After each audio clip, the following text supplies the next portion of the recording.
जो नॉर्मली हम ऑप्शंस के एक्सपायरी डेज में 230 के बाद जो एक एक रुपए के ओटीएम ऑप्शंस को गामा ब्लास्ट नहीं, ये किसी टाइप का न्यूक्लियर एक्सप्लोजन नहीं है जो पूरी पृथ्वी को डिस्ट्रॉय करके रख सकता है।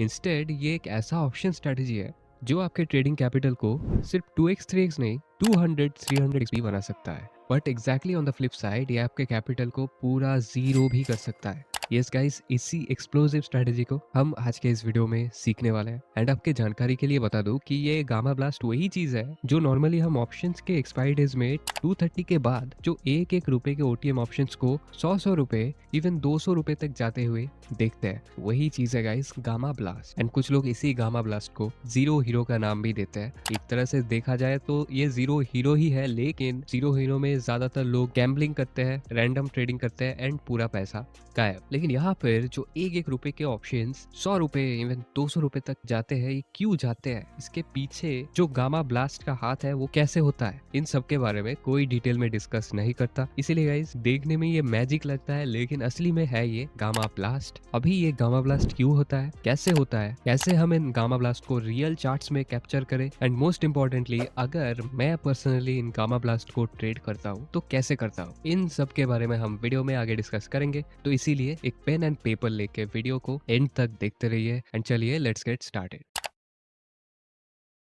तो गाइस सबसे पहले हम जान लेंगे गामा ब्लास्ट क्यों होता है। इसको जानने के लिए ना हमको सबसे पहले डेल्टा के बारे में जानना पड़ेगा, क्योंकि गामा जो है ना वो डेल्टा का ही एक पार्ट है।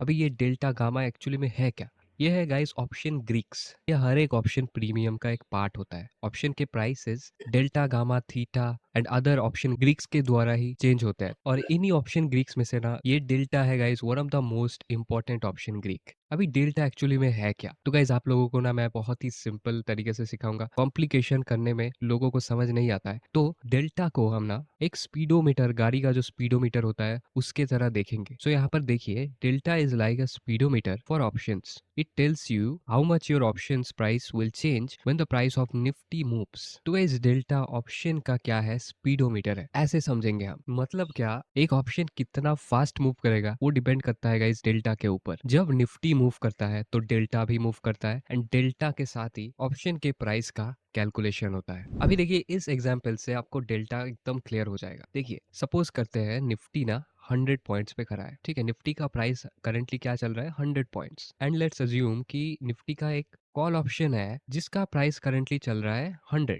ठीक है, उसका भी प्राइस 100 ही है। निफ्टी भी 100 पॉइंट्स पे खड़ा है, एंड जो कॉल ऑप्शन निफ्टी का 100 का है उसका भी प्राइस 100 रुपीज ही है। एंड लेट्स सपोज उसी कॉल ऑप्शन का जो डेल्टा है वो है 0.5। तो अभी अगर निफ्टी 100 पॉइंट से डायरेक्ट 200 पॉइंट्स चला जाता है तो जो कॉल ऑप्शन है जिसका प्राइस है 100 रुपीज, उसका प्राइस क्या होगा फ्यूचर में, राइट? 200 पॉइंट्स निफ्टी के जाने के बाद इस कॉल ऑप्शन का प्राइस क्या होने वाला है? टेक्निकली तो इसका भी 200 हो जाना चाहिए प्राइस, क्योंकि ये भी 100 पे था और निफ्टी 50 भी 100 पे था। लेकिन यही पर आता है गाइस कैच, इस कॉल ऑप्शन का प्राइस हो जाएगा गाइस 150 रुपीज, क्योंकि इसका डेल्टा था 0.5। एंड ये कैसे 150 रुपीज हो रहा है वो आप यहाँ पर देख लीजिए। देखिए ये एक फॉर्मूला है, call premium is equal to delta into change is equal to premium. मतलब निफ्टी में जो 100 पॉइंट्स का चेंज हुआ था, 100 से 200 गया था निफ्टी, उसके साथ हमको क्या करना है, उसी चेंज के साथ हमको डेल्टा को मल्टीप्लाई करना है, तो हमको मिल जाता है 50 एज ए आंसर। और क्योंकि कॉल प्रीमियम का प्राइस था 100 रुपीज, उसके साथ ये 50 प्लस हो जाता है, तो हमको मिल जाता है 150 रुपीज कॉल प्रीमियम। तो गाइज डेल्टा के ऊपर डिपेंड करता है एक ऑप्शन प्रीमियम का प्राइस।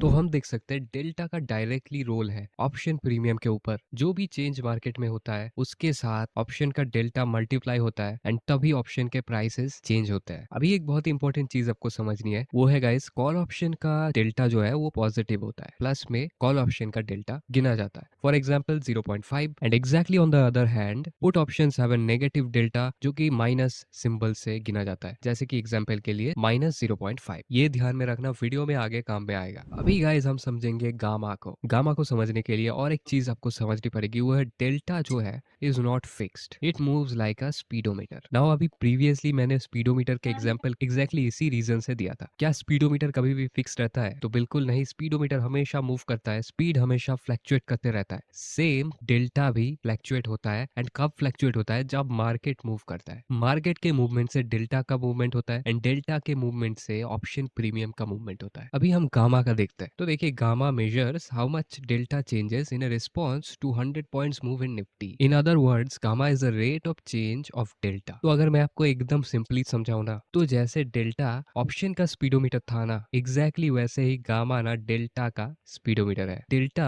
किस स्पीड से मूव करेगा, किस स्पीड से चेंज होगा, वो गामा के ऊपर डिपेंड करता है। एंड अभी ना गाइज आपको गामा ब्लास्ट एकदम इजीली समझ आ जाएगा। देखिए if market moves up and gamma is positive, delta will increase. If market moves down and gamma is positive, delta will decrease. Market जब ऊपर जाता है तो कॉल ऑप्शंस के प्राइस क्यों बढ़ते हैं? एग्जैक्टली इसी रीजन से गाइज, गामा जो है उसका पॉजिटिव होता है एंड डेल्टा जो है इंक्रीज हो जाता है, और डेल्टा इंक्रीज होने से ही प्राइस भी बढ़ जाता है। इसलिए मार्केट में अप मूव के बाद कॉल का प्राइसेस आप देखते हैं बहुत ज्यादा हो जाता है। सिमिलरली जब मार्केट में डाउन मूव होता है तो पुट के प्राइसेस बढ़ जाते हैं। तो ऐसा क्यों होता है? सेम चीज, गामा पॉजिटिव हो जाता है एंड डेल्टा जो है वो डिक्रीज हो जाता है, और डेल्टा माइनस में डिक्रीज होता है। तो ये ध्यान रखना, मैंने प्रीवियसली आपको समझाया कि पुट ऑप्शंस में डेल्टा माइनस में होता है, तो माइनस में जब ज्यादा डिक्रीज होगा तो जो पुट ऑप्शंस के प्रीमियम है वो तो बढ़ेंगे ही, राइट? तो इतना ही सिंपल है गाइस। अभी बहुत ही इंपॉर्टेंट चीज guys, gamma is the highest when the option is at the money. ठीक है, एटीएम ऑप्शन में गामा जो है वो सबसे हाईएस्ट होता है, और एग्जैक्टली ऑपोजिट में deep in the money and deep out of the money options have very low gamma as expiry nears. मतलब एक्सपायरी के आसपास जब होता है तब deep OTM and deep ITMs के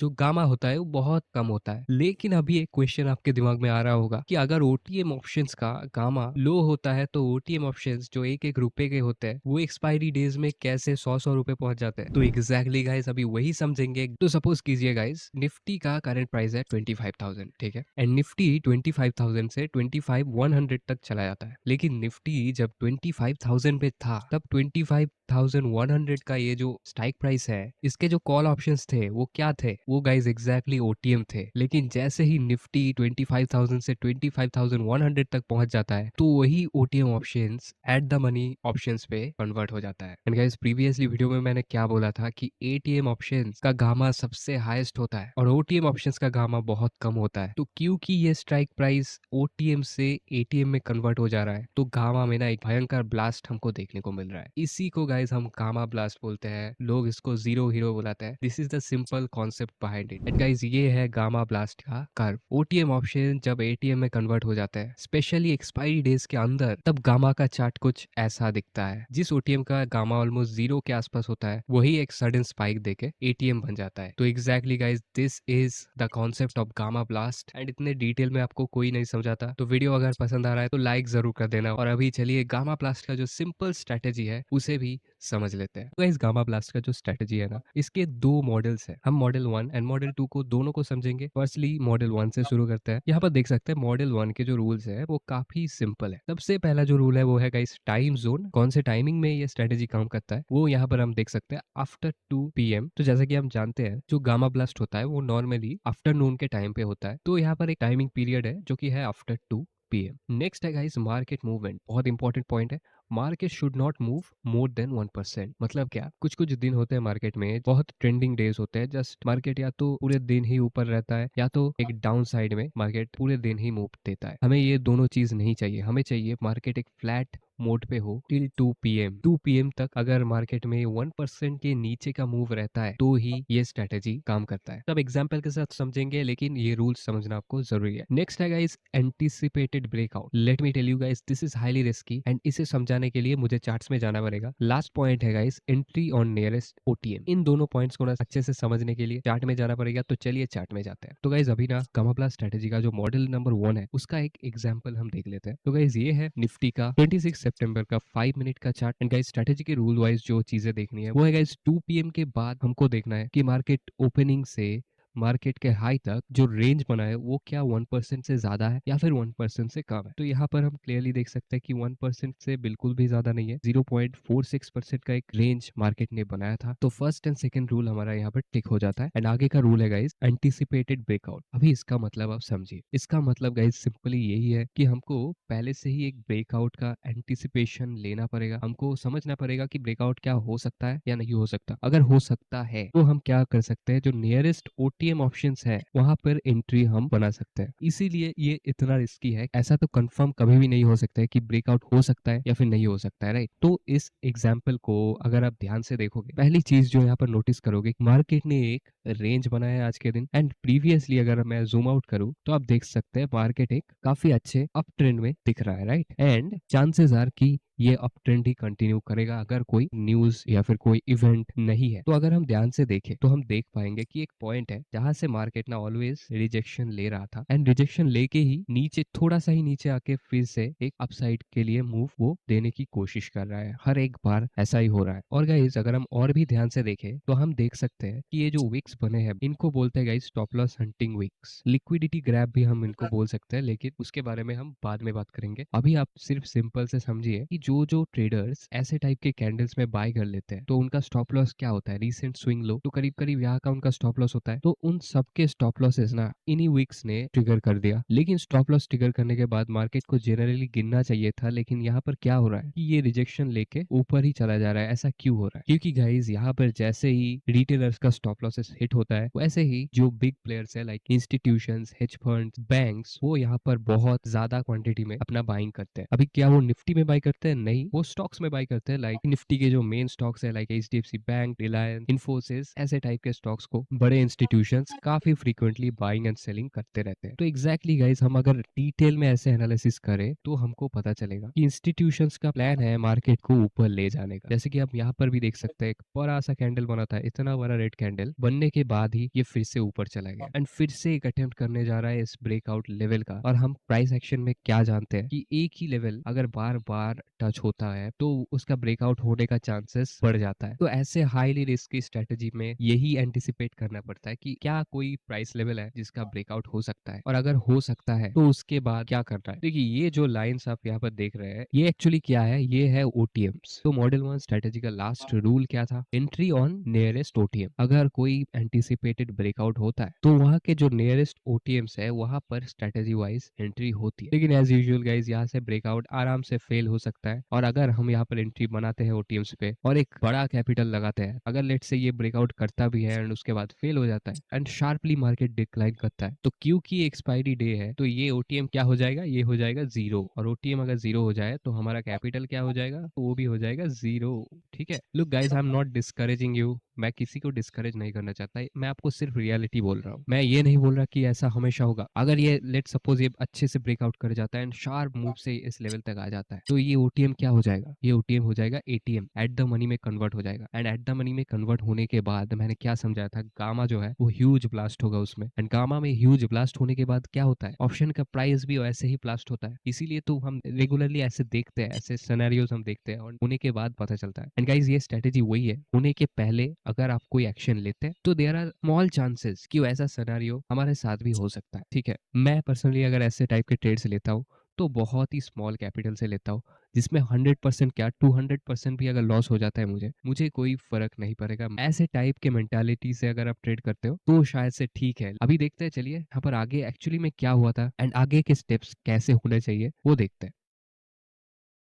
तो गाइस आप देख सकते हैं 26150 ये वाला जो ओटीएम है, ये ओटीएम क्या हो गया, ओटीएम से एटीएम में कन्वर्ट हो गया। तो क्योंकि यहाँ पर ब्रेकआउट हमारा सक्सेसफुल हुआ इसीलिए ये हो पाया। ठीक है, और ये ओटीएम से एटीएम होने पे ही मैंने जैसे समझाया कि गामा ब्लास्ट ओटीएम से एटीएम में जाने में ही हो जाता है, तो यहाँ पर भी एक बड़ा गामा ब्लास्ट देखने को मिला था। एंड उसके बाद ये जो ओटीएम है 26200 ये 50 पॉइंट्स ऊपर है, तो ये भी एक नियरेस्ट ओटीएम है। इससे ज्यादा ऊपर जाना नहीं चाहिए क्योंकि उतने दूर मार्केट के जाने का प्रोबेबिलिटी घटते जाता है, इसीलिए नियरेस्ट ओटीएम ही सही होता है ऐसे टाइप के मॉडल पे। तो आगे हम अगर देखें तो आगे भी देख सकते हैं मार्केट 26200 तक भी पहुंच गया एंड ये ओटीएम भी एटीएम में कन्वर्ट हो गया। लेकिन और एक चीज, इस स्ट्रेटेजी का जो मॉडल है यहाँ पर जो एग्जिट क्राइटेरिया है, जैसे ही ओटीएम एटीएम में कन्वर्ट हो जाता है तो हमारा एग्जिट क्राइटेरिया ट्रिगर हो जाता है। क्योंकि अगर हम इसको होल्ड करके रखे और मार्केट और भी ऊपर चला जाए तो एक्चुअली में क्या होगा, जो गामा ब्लास्ट का इफेक्ट था वो चला जाएगा। गामा ब्लास्ट मैंने आपको प्रीवियसली एक ग्राफ शो किया था कि ऐसे टाइप का होता है, पहले ओटीएम से एटीएम होता है और यहाँ पर peak of the gamma blast होता है एंड उसके बाद गामा फिर से नीचे आ जाता है। स्पेशली एक्सपायरी डेज में ये ज्यादा होता है, तो जैसे ही एटीएम हो जाए तभी स्ट्रेटेजी वाइज एग्जिट ट्रिगर हो जाता है। आई होप आप समझे होंगे। अभी चलिए इससे जो थोड़ा सा कंपैरेटिवली सेफर मॉडल है, मॉडल नंबर 2, उसको समझ लेते हैं।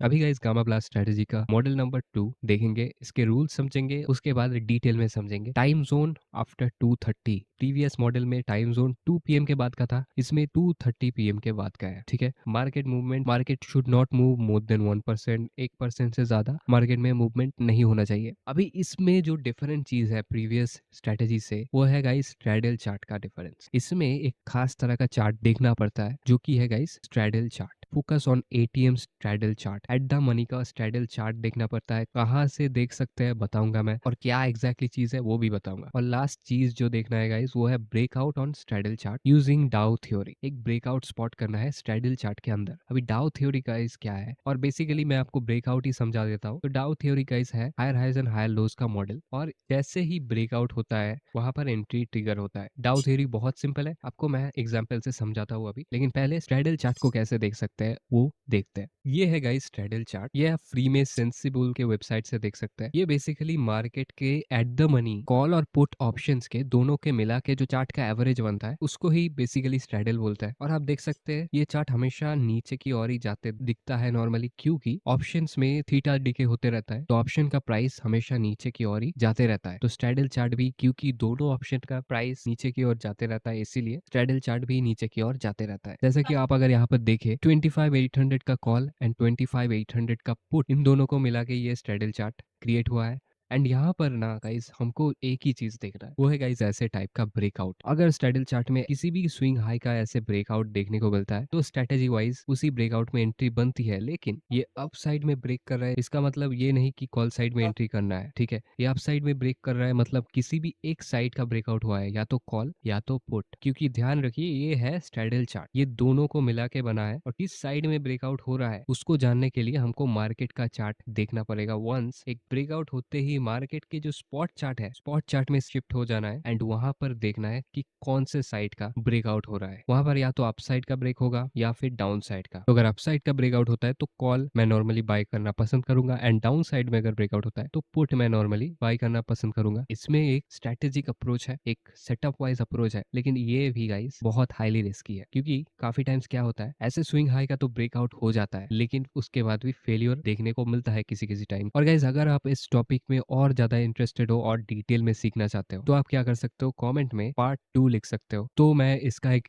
और भी डिटेल पार्ट 2 ले आने की कोशिश करूंगा, स्पेशली इस स्ट्रेटेजिक अप्रोच का। तो अगर चाहिए तो कमेंट कर देना। अभी गाइज अगर आपको एक ऐसे स्ट्रेटेजी के बारे में जानना है जिसका एक्यूरेसी इतना अच्छा है कि मैं खुद पर्सनली उसे बहुत टाइम से यूज कर रहा हूँ एंड उस स्ट्रेटेजी में रिस्क भी बहुत कम है, तो वो स्ट्रेटेजी सीखने के